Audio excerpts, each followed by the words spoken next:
If you're a people pleaser, I need you to listen up. I am a lifelong people pleaser in recovery, and I want to share with you some really important lessons that I've learned and some really uncomfortable truths about being a people pleaser.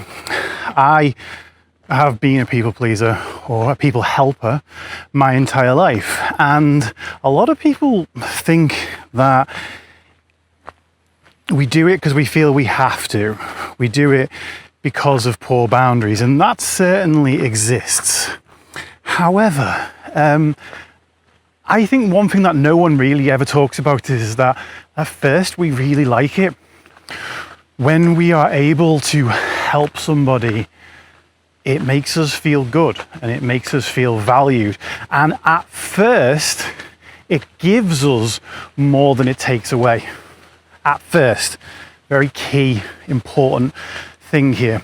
The problem is, when you're good at being the person that everybody goes to, they go to you a lot, and lots of them go to you. So you have the same person coming to you multiple times, and then you have multiple people coming to you multiple times.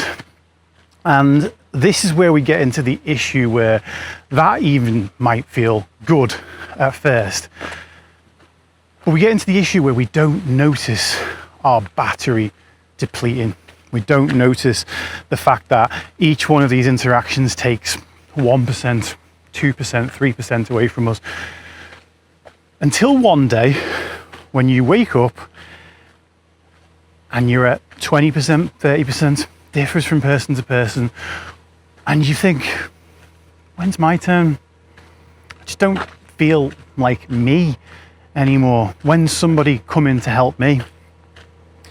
And the issue there is that when everybody around you knows that you're the one that they can rely on, they fall into this false sense of idea that you're indestructible. How could you ever possibly need help?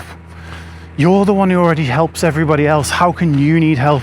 Look, to me, that's like driving your car around the entire day, and when it runs out of petrol, saying, how can you run out of petrol?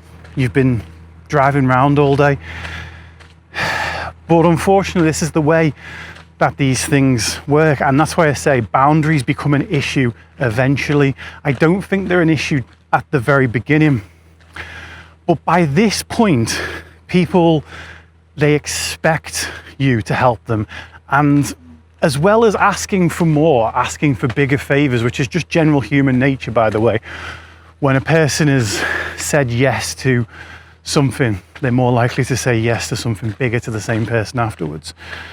But the problem is, as the requests go up, the gratitude that we feel in return, the sense of accomplishment we feel in ourselves for helping this person, goes down. And then this means that the resentment goes up. We start to feel like we're a pushover or a doormat. Start to feel like instead of everyone's wanting us to help them because we're so good at helping them, look, they wouldn't come to you if you weren't good at it. But instead of feeling like that, we feel depleted. We feel undervalued. And when that happens, and when that battery is at that sort of 20%, we are literally working on the dregs of what we've got left. And at that point, if you are this lifelong people pleaser, what you will probably do is think, I can't possibly take time for me. I've got to help other people.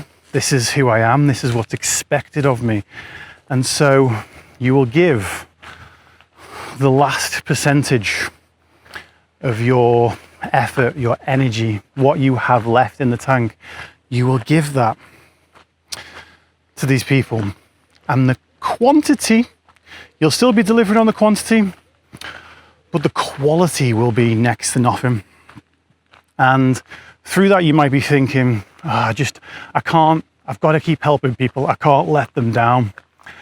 And the issue we have here is when we are giving those around us the dregs of us, let's say it's your children and they're getting the dregs of you as a parent. If it's your partner and they're getting the dregs of you as a wife or a husband or a partner,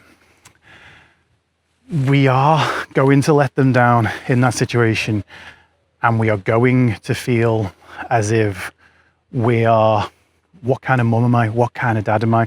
What kind of friend am I? What kind of parent am I? You know, what kind of partner am I? We're going to get into all those types of questions, and that just makes you feel even worse, right? And here's the thing. You've probably heard a million times that you need to be more selfish. You need to do more things for yourself. And I think the most uncomfortable truth as a people pleaser is everybody who says that is usually not a people pleaser or hasn't been themselves. They're someone who's always found it easier to just put themselves first because they're just telling you to do it and you're like, oh, thanks. It's all clicked now.